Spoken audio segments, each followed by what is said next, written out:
church this week. So glad that you've decided to join us.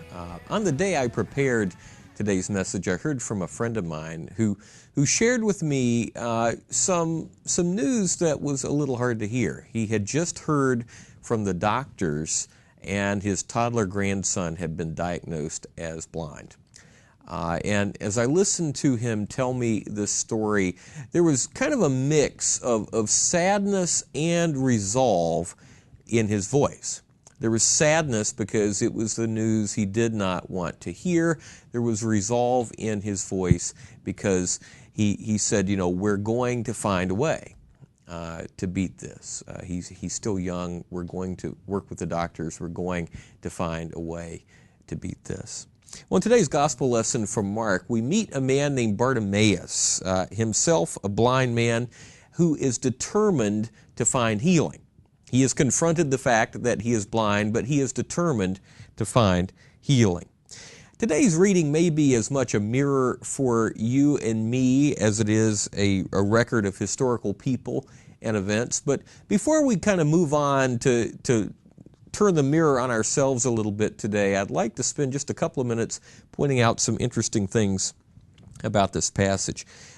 One of the things that's interesting is that the healing of Bartimaeus is the last recorded act of healing in Mark's gospel.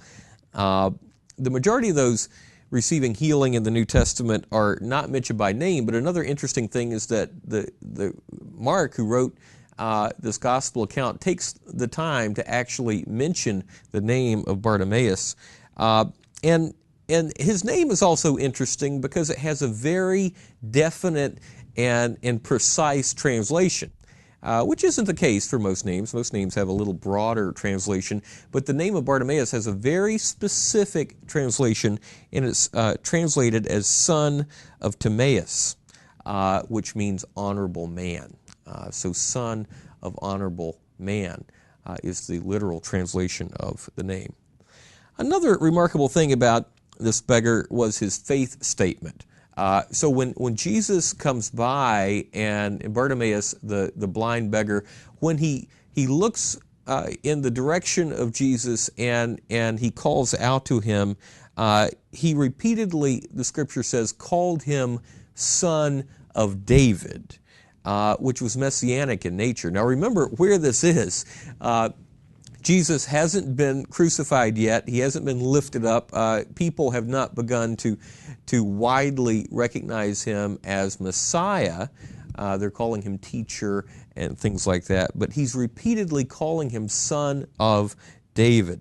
And so, in other words, he starts off here by acknowledging who Jesus really is. That's another reason that this story is so significant. So the question for you and for me always is, where do we find ourselves in this story? There's the eager, perhaps overly eager blind beggar who keeps kind of pushing himself to the forefront of this event here, trying to get the attention of Jesus. We also, if you read the scripture, and if you didn't, go back and read it so you can kind of understand the different actors here. But we also have a skeptical crowd here that's operating, and the crowd at first is trying to control this beggar. They're trying to manage the beggar, if you will, because someone very important, Jesus, is coming through. They're trying to kind of push the beggar off to the margins a little bit to quiet him down and manage him. And then the interesting thing is the crowd kind of turns a little bit. And just as soon as it becomes obvious that Jesus is interested in the beggar, well, then the crowd kind of tries to control access to the beggar. All of a sudden, they're interested in him in a totally different way. And then, of course, we have Jesus in the story. Jesus, the model of compassion, who hears the beggar's cries, who heals his blindness, and then calls on him to follow. So, we take all that, we turn the mirror on ourselves, and we kind of ask ourselves, well, who are we in the story? Are we the compassionate one? Are we the one trying to kind of manage the situation? Are we the one in need, down on the ground perhaps, trying to raise our hand and get attention? Where are we today in the story? There's also a second question that we have to ask ourselves, and it's a hard question, really, and it's the question of who are the blind beggars in our midst today? Who is it that we try to silence or keep out of public view? And are we sometimes trying to get credit for helping people when we're really in the way, like this crowd was here today? And finally, what does it take to get us out of the way? So three things. Who are the blind beggars in our midst? Who are the people that we kind of secretly wish weren't there, that we kind of just try to manage and push out of the way? Who are the people that we try to get credit for helping? That maybe our motivations for helping aren't right at all, but maybe we're trying to help them in a way that somehow boosts our position with other people. And finally, what does it take to get us out of the way? These are hard questions. They're especially hard for the church. I've heard too many stories in my life of people showing up at church and feeling like they were being marginalized because maybe they didn't dress the right way, or they weren't the right type of person for that church, or they didn't know what to do at a certain time, or they didn't quite fit in some particular way. But it's in our attempts to try to create a perfect picture that we sometimes block the very people that Jesus is trying to reach out to.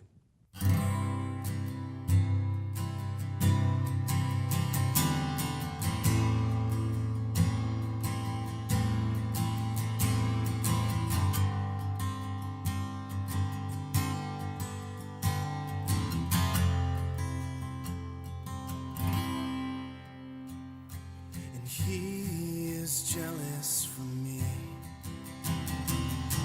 Love's like a hurricane, I am a tree, bending beneath the weight of his wind and mercy. When all of a sudden I am unaware of these afflictions eclipsed by glory, and I realize just how beautiful you are and how great your affections are for me. And oh, and how he loves us so. And oh, how he loves us, how he loves us so.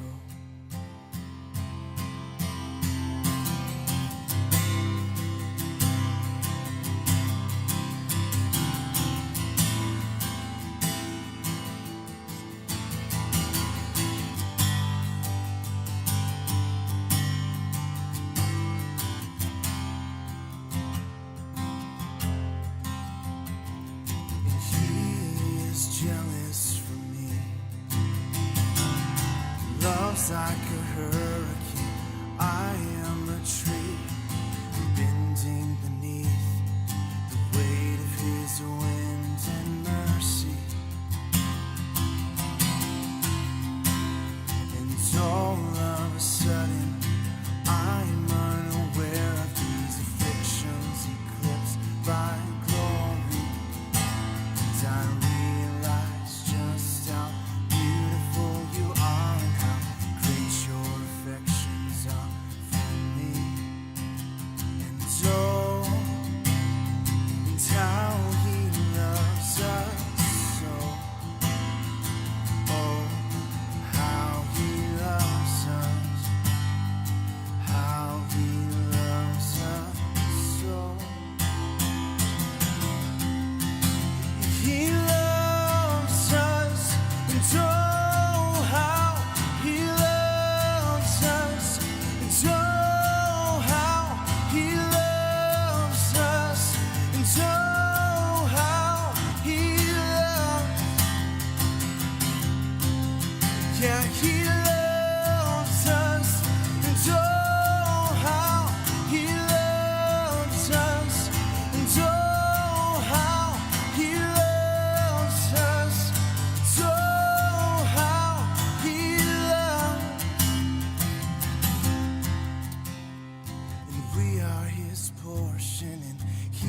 is our prize.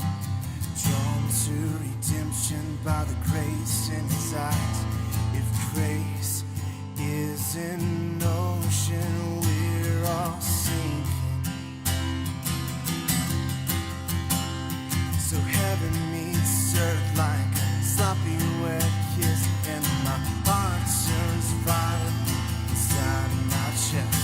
And I don't have time to maintain these regrets when I think about the way and he loves us, and oh how he loves us, and oh how he loves us, and oh how he loves,